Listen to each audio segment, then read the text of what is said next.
할렐루야. 오늘 설교할 시간이 굉장히 짧은 것 같아요. 그래도 하여간 짧은 시간이지만 은혜롭게 진행을 해보도록 하겠습니다. 오늘 설교의 주제는 은혜와 용서입니다.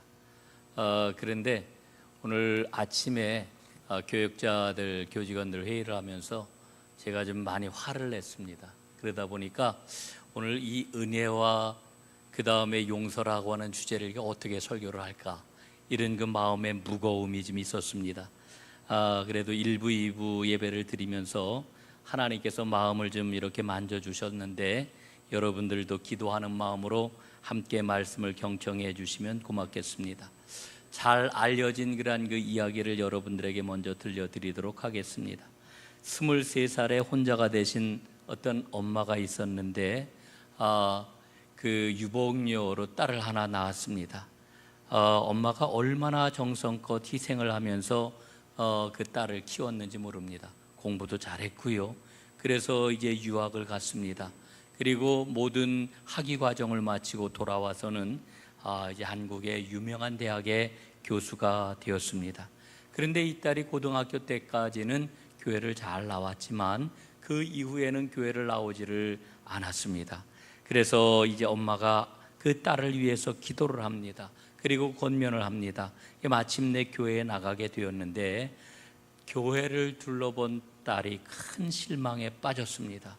왜냐하면은 사람들이 모여가지고 남의 뒷담화를 합니다. 험담을 합니다. 그리고 자기를 잘 알지도 못하는 장로님이 다가와서는 자기의 아들 대학 입학을 청탁을 합니다. 또 회의실에서는 다투는 소리가 문 밖으로 새어나오는 것이었습니다. 너무나 화가 난 딸은 어머니의 손을 붙잡고 집으로 가자고 재촉을 합니다. 그때 조용히 듣기만 하던 어머니가 단호하게 이야기를 하지요.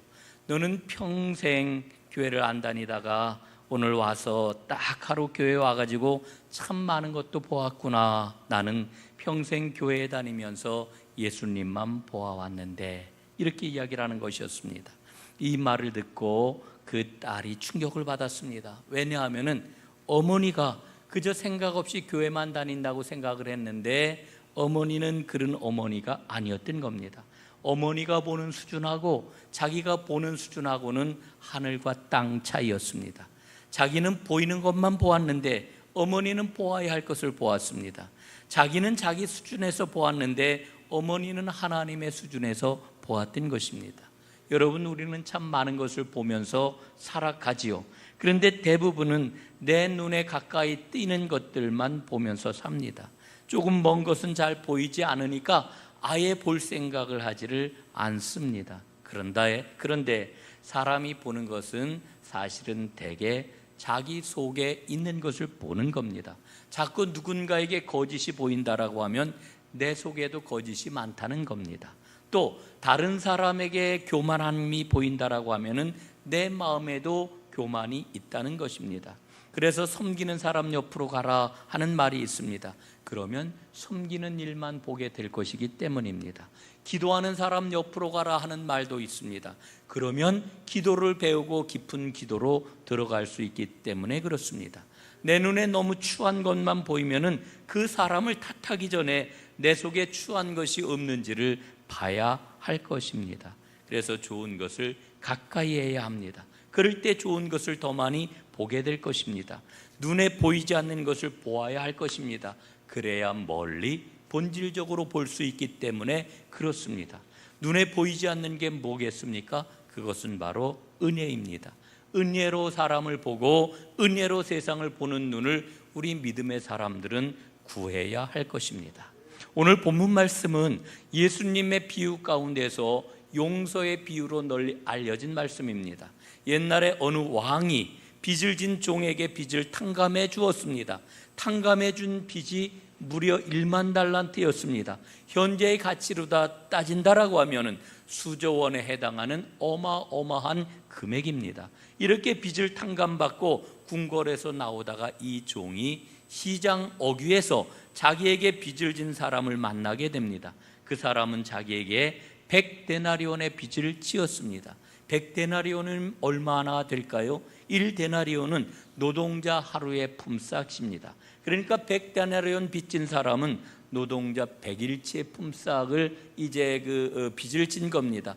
적지 않은 그런 그 금액이죠. 3달치 월급이다 생각을 하면 이게 얼마나 많은 돈입니까? 그러나 1만 달란트와 비교해 보면은 비교가 되지 않는 그런 금액입니다.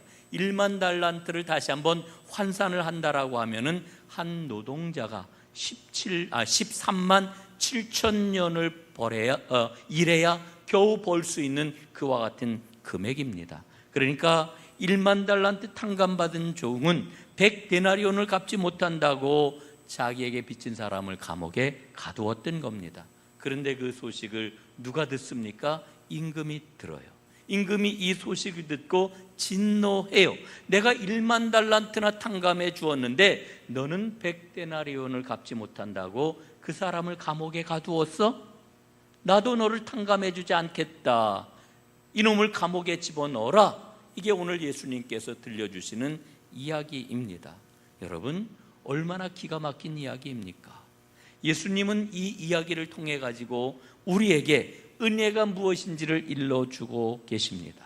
여러분, 은혜가 무엇입니까? 은혜는 거저 주는 것입니다.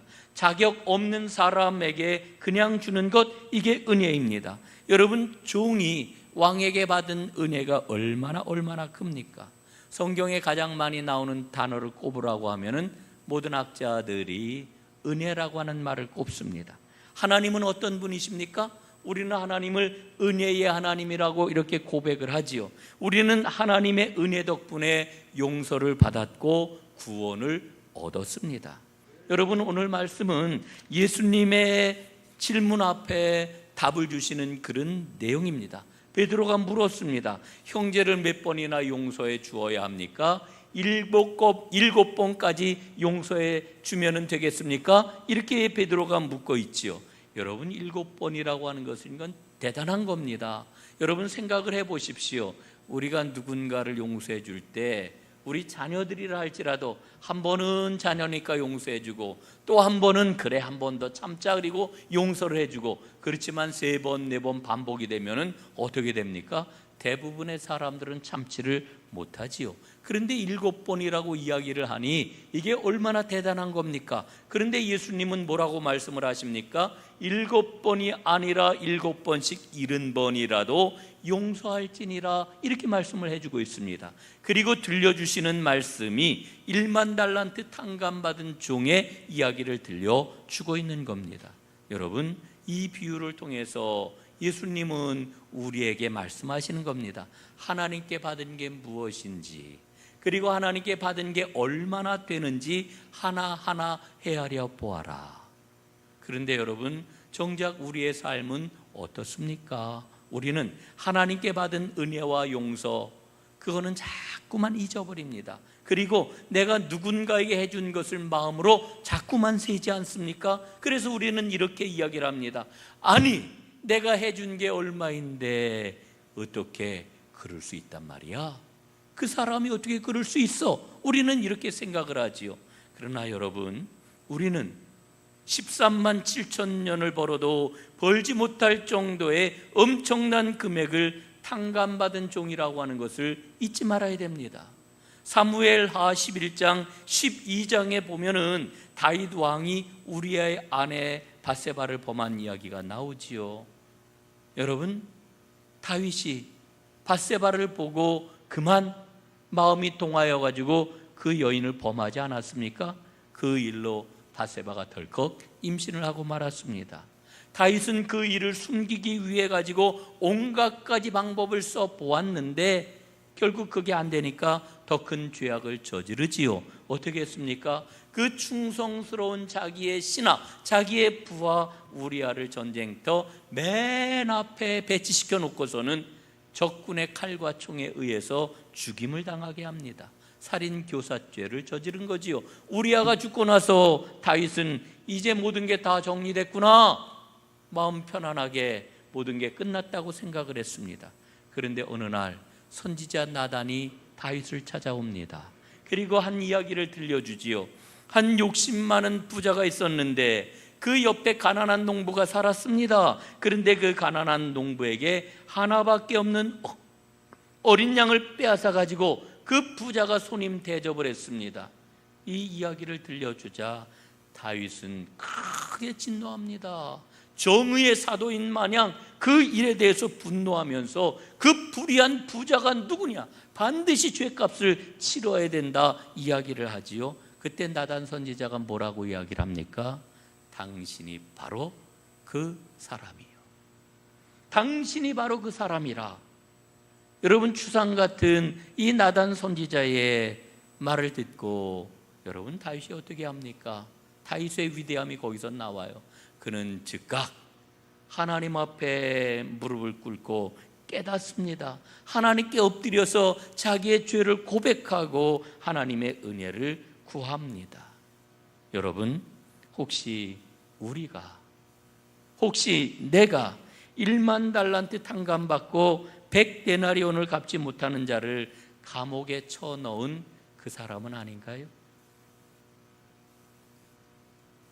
여러분, 오늘 말씀은 그 100데나리온 갚지 못한다고 감옥에 쳐넣은 사람이 누구냐, 이걸 우리에게 묻고 있는 거지요. 여러분, 오늘 우리 삶의 가장 큰 문제는 하나님께 받은 은혜를 기억하지 못하는 데서 오는 겁니다. 여러분, 은혜가 매일매일 여러분에게 새롭습니까? 그 은혜 가운데 살아가고 계십니까? 만약에 그 은혜가 없다라고 하면은 우리는 지금 하나님 없이 살아가고 있는 겁니다. 은혜를 실감해야 됩니다. 그래야 우리는 용서하는 삶을 살아갈 수 있습니다. 여러분, 은혜라고 하는 것은 어떤 감정의 문제에 그치지 않습니다. 현상에 그치지 않습니다. 은혜는 반드시 열매와 행실로 나타나게 되어 있습니다. 예수님 말씀을 하셨지요. 그들의 열매로 그들을 알리라. 우리 예수님께서 사람을 판단하시는 그 길이 어디에 있느냐? 열매로 사람을 판단하시겠다 말씀을 하셔요. 은혜를 받았으면은 그 열매가 나타나서 이 사람이 은혜의 사람이로구나 반드시 알아볼 수가 있습니다. 그래서 이런 말이 있어요. 여러분들 한번 생각해 보십시오. 가족들이 인정하지 않는 은혜는 대부분 가짜다. 저는 전적으로 동의해요. 전적으로 동의합니다. 내 가족들이 은혜 받은 사람이라고 인정하지 않으면 그 은혜는 가짜라는 거예요. 여러분, 성경 말씀에 보면은 은혜 받은 사람의 삶의 특징이 사도행전에 나와요. 그 특징이 뭡니까? 자기 것을 나누고 베풀어요. 초대교회 보니까 모두 자기 것을 자기 것이라고 하지 않고 나누어요. 저는 이 말씀이 참 이해가 안 됐어요. 우리가 살아가면서 모든 사람들이 재물은 나의 재물은 나의 생명과 같다 이렇게 여기면서 살아가는데 어떻게 자기 재물을 다 이렇게 내놓을 수 있을까? 여러분, 이 말씀이 일러주는 바가 무엇입니까? 은혜를 받으면 주님의 마음을 품게 되는 거예요. 주님의 마음이 품어지게 되는 거예요. 그러니까 내 것을 내 것이라고 하지 않고 내어놓을 수가 있는 거지요. 여러분, 그래서 내게 은혜가 충만하게 되면은 나에게 주님께서 은혜를 베푸시고 나를 용서해 준 그 하나님의 마음을 품게 되기 때문에 다른 사람을 용서할 수가 있는 거지요. 여러분, 간단하게 한번 점검을 해보세요. 내 입의 말을 보면은 내가 지금 은혜의 사람인지 아닌지 알 수가 있어요. 여러분들의 말은 어떻습니까? 남을 격려하고 있습니까? 위로하고 있습니까? 세워주고 있습니까? 사랑의 말을 하고 있습니까? 그렇다면 나에게는 틀림없이 은혜가 충만할 것입니다. 그러나 부정적인 말, 험담, 뒷담화, 정죄하고 지적하는 말, 비난하는 말, 심지어는 막말, 이런 말들이 내 입술에서 떠나지 않고 있다라고 하면은 나는 은혜가 없는 사람인 것이지요. 여러분, 은혜가 충만해야 됩니다. 그래야 용서하는 사람이 될 수가 있어요. 오늘 예수님께서는 우리에게 용서를 말씀해 주고 있어요. 용서가 뭘까요? 저는 어렸을 적에 저희 부모님에게 또 저희 할아버지 할머니에게 늘 들었던 말씀 가운데 하나가 용서에 관한 그런 그 말씀이 용서해야 된다. 용서해야 된다. 그 용서는 내가 하는 건 줄 알았어요. 여러분, 오늘 예수님이 말씀하는 이 용서는 어떤 겁니까? 용서에 대한 세 가지 진리를 오늘 예수님이 말씀해 주셔요. 첫째, 하나님이 먼저 나를 용서하셨다. 둘째, 용서할 수 없는데도 용서하셨다. 셋째, 우리도 용서를 받았으면 용서해야 된다. 이게 예수님이 우리에게 일러주고 있는 용서의 진리입니다. 하나님이 먼저 나를 용서하셨습니다. 용서할 수 없는데 용서하셨습니다. 그 하나님의 용서를 받은, 은혜를 받은 사람은 다른 사람도 용서해야 된다. 이게 오늘 예수님이 일러주고 있는 진리란 말씀이지요. 그래서 오늘 예수님께서는 마지막 35절에 뭐라고 결론을 내리셔요? 35절 말씀 우리 한번 함께 읽어보겠습니다. 자막 띄워주세요. 시작. 너희가 각각 마음으로부터 형제를 용서하지 아니하면 나의 하늘 아버지께서도 너희에게 이와 같이 하시리라. 아멘. 여러분, 우리는요 사람 용서하는 것을 잘 못하지요. 사람 절대 안 변한다 생각이 우리 속에 있잖아요. 또 심지어는 이렇게 표현하기도 해요. 아이고 싹수가 노래 싹수가.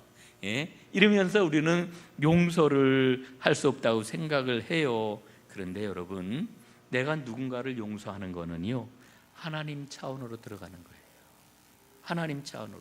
이게 무슨 이야기냐? 사람을 용서하는 거는 내가 누군가를 용서하는 게 아니고요, 내가 용서를 하면은 그 사람을 하나님이 책임져 주시고 그 사람을 변화시켜 주신다라고 하는 것을 믿음으로 받아들이는 거예요. 하나님을 신뢰하는 믿음의 모습이 바로 용서하는 거다, 이런 이야기입니다. 여러분, 우리가 용서하지 못한다라고 하면은 예수님이 왜 이런 기도를 우리에게 날마다 하나님께 드리라고 가르쳐 주셨을까요? 주기도문입니다. 우리가 우리에게 잘못한 사람을 용서해 준 것 같이 우리의 죄를 용서하여 주시고, 우리가 매일같이 기도하잖아요. 하나님 앞에 기도하잖아요. 우리가 우리에게 잘못한 사람을 용서해 준 것 같이 우리의 죄를 용서해 주십시오, 이렇게 기도한단 말이에요. 여러분, 나에게 잘못한 사람을 용서해 준다는 것은 하나님의 약속을 확실하게 받아들이고 신뢰하는 믿음의 행위입니다. 그래서 여러분에게 권해드립니다. 오늘 저에게 마음속으로 다시 한번 결심을 하고 주의 성령의 도우심을 구합니다. 지금 용서가 안 되어도, 지금 용서할 마음이 들지 않아도 주님의 말씀을 믿고 선언하는 거예요. 내가 용서합니다. 주님, 내가 용서합니다.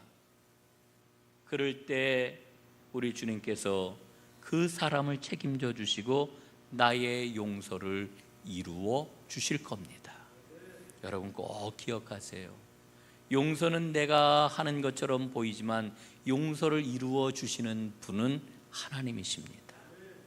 다시 한번 확인을 하겠습니다. 용서는 은혜를 통해서 옵니다. 용서는 은혜의 열매입니다. 우리 내면에서 늘 이렇게 생각을 하잖아요.